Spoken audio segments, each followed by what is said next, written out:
अंदर से नहीं घुसिएगा तो कहाँ पता चलता है। आप बहुजन समाज पार्टी के एक सच्चे सिपाही हैं, भूतपूर्व जिला अध्यक्ष हैं, जो अभी लोकसभा चुनाव चल रहा है, इस पर आप क्या कहना चाहते हैं? पूरे बिहार में, पूरे भारत में एक परिवर्तन का लहर चल रहा है। एक सत्ताधारी जो इस देश का काबिज है, वह इस देश के प्रधानमंत्री होकर जब इस संविधान का उल्लंघन करने के लिए तत्पर है, तो इस देश के सभी जनता पूरे जान चुका है उनके कार्यकाल को, इसलिए परिवर्तन का लहर है। अब की बार उनको इस देश से ही खदेड़ कर हटा दिया। अच्छा सर, एक ठो वीडियो वायरल हो रहा है अभी बिहार का, तो कुछ बीजेपी के नेता बैठे कर अपने आपस में बात कर रहे हैं कि संविधान को हर हाल में खत्म करना है। 400 सीट क्या लग रहा है 2024 में सरकार आने के बाद वो लोग खत्म कर देगा क्या?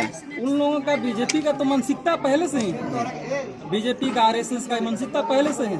इस देश के गरीब गुरुओं को खत्म कर दें। इस देश में जो भी बहुजनों का पार्टी है, उन लोगों को खत्म करने का वो लोग काम कर रहा है। जब सत्ता में आए नरेंद्र मोदी, तो ईडी और सीबीआई इन लोगों के माध्यम से जो भी उन लोगों का जो विरोध में आवाज़ उठाता है, उन लोगों को एकदम ईडी और सीबीआई की जांच करके उन लोगों को पस्त कर देता है। और जो लोग असली में जो करप्ट लोग हैं, देशद्रोही लोग हैं, यानी घोटालेबाज लोग हैं, वैसे लोग बीजेपी में जब चले जाते हैं लोग, तो दूध के धुले हो जाते हैं। तो नियम हो, जो संविधान बना है सबके लिए बराबर बना है, सबका नियम कानून एक ही है, तो सबके लिए जांच तो एक ही समान होना चाहिए।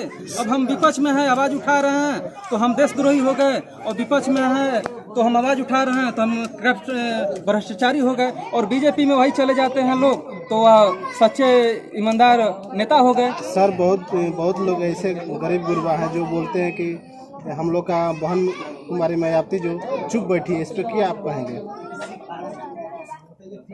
बहन कुमारी मायावती जी इस देश में चुप बैठी नहीं हुई, और मीडिया जो है आज के डेट में, जो टीवी एंकर जो टीवी वाला मीडिया जो है लोग चला रहे हैं, वह गोदी मीडिया हो चुका है। जो बहन जी कहती हैं वो दिखाते लोग नहीं हैं। बहन जी का जो सभा होता है वह लोग दिखाते नहीं है जनता को। जिस दिन वह चीज़ दिखाने लगेंगे पब्लिक में, तो वह इस पब्लिक की, इस देश में एक तो संदेश जाने लगेगा कि बहुजन समाज एक हो गया है, इस देश का परिवर्तन हो रहा है। तो मीडिया भी एक गोदी मीडिया हो गया, इसलिए दिखाता नहीं है। और सर, गोदी मीडिया होने के पीछे कारण क्या है सर? गोदी मीडिया होने के पीछे कारण क्या है? आप लोग हमेशा गोदी मीडिया का मुद्दा उठाते हैं आप लोग, इसके रीजन क्या है?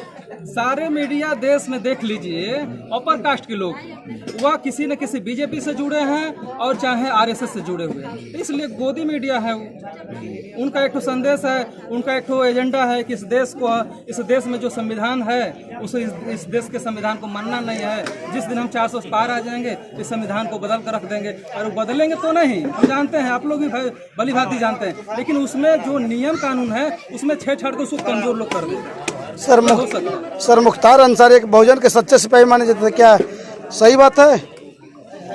मुख्तार अंसारी के लोग बताते हैं कि बहुजन के एक सच्चे सिपाही थे, लेकिन मनुवादियों द्वारा जो बुलाया जाता है, वो बोलते थे लोग कि नहीं, मुख्तार अंसारी एक के हत्यारे थे, जिलेबाज थे, ऐसे बोला जाता है। इस पे क्या कहना चाहिए? हम आपको पहले ही बताए कि जो विपक्ष में होकर आवाज उठाएगा बीजेपी के विरुद्ध में, सरकार के विरुद्ध में, वह देशद्रोही हो सकता है, मर्डरी हो सकता है, हत्यारा हो सकता है। लेकिन वही आदमी, आपको पता है, जो कुलदीप सिंगर जो विधायक थे, वह रेपिस्ट आदमी थे।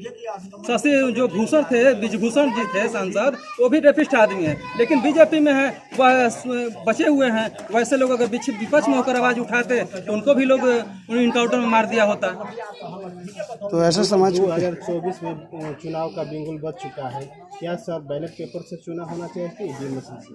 आपकी इस पे क्या सर? पूरे देश में विपक्ष जो है, पूरे देश का जनता, पूरे देश की जो पार्टी है विपक्ष में होकर एक सवाल, एक आवाज़ उठा रही है, ईवीएम को बंद कर देना चाहिए। बैलेट पेपर से पूरे विश्व में चुनाव हो रहा है, हमारे भारत देश में भी बैलेट पेपर से चुनाव होना चाहिए। लेकिन जो सत्ताधारी सुख भोग लिया है, तो ईवीएम थोड़ी बंद करने जा रहा है, ईवीएम से चुनाव करवाएगा। अच्छा सर, ईवीएम का जो मुद्दा उठ रहा है, ईवीएम कैसे बंद होगा जब कुछ नेता हैं जो इंडिया गठबंधन के हैं, वो लोग जाति विशेष पर आकर्षित ज़्यादा करते हैं। जैसे में चमार शब्द का सबसे एक प्रचलित चल रहा है। किसी को कोई कुछ आता है तो चमार शब्द बोल देते हैं। एक वीडियो भी वायरल हो रहा है विनय दुबे के नाम से। तो क्या लग रहा है सर ऐसे, विनय शुक्ला शायद, हाँ विनय शुक्ला है। तो क्या लग रहा है सर ऐसे ईवीएम पर सवाल उठ सकता है? देखिए, ऐसे लोग जब भी किसी भी पार्टी में रहेंगे तो ऐसे शब्दों का प्रयोग करेंगे, ऐसे शब्दों का प्रयोग करेंगे ही किसी भी पार्टी में। इन लोगों का तो मानसिकता पहले से ही वो है कि गरीब लोगों के ऊपर, इस देश के जितने बहुजन समाज है इन पर हमको यानी शासक बनना है, हमको इन लोगों को हमको गुलाम बनाना। फिर कैसे बहुजन समाज कैसे आगे बढ़ेगी सर? बहुजन समाज को एकजुट होकर चुनाव लड़ना पड़ेगा। सारे लोग भरे हुए हैं बड़े स्वर्ण बिरादरी के नेता हर पार्टी में, फिर बहुजनों का कैसे हितैषी हो सकते हैं? जो किसी भी पार्टी का मुखिया जो होते हैं वह सबसे बड़ा बहुजन का जो बहुजन समाज का जो पार्टी बना हुआ है मुखिया है, वो सबसे बड़ा हितैषी है। वो सही निर्णय लेते हैं, सही काम करते हैं। जैसे इस देश में बहन कुमारी मायावती जी है, उचित समय पर उचित फैसला लेते हैं। पूरे देश में एक परिवर्तन का लहर चलता है। सर आपका परिचय क्या हुआ? मेरा नाम सुधीर कुमार हुआ और ये कैमूर जिला के पूर्व जिलाध्यक्ष बहुजन समाज। बहुत बहुत धन्यवाद।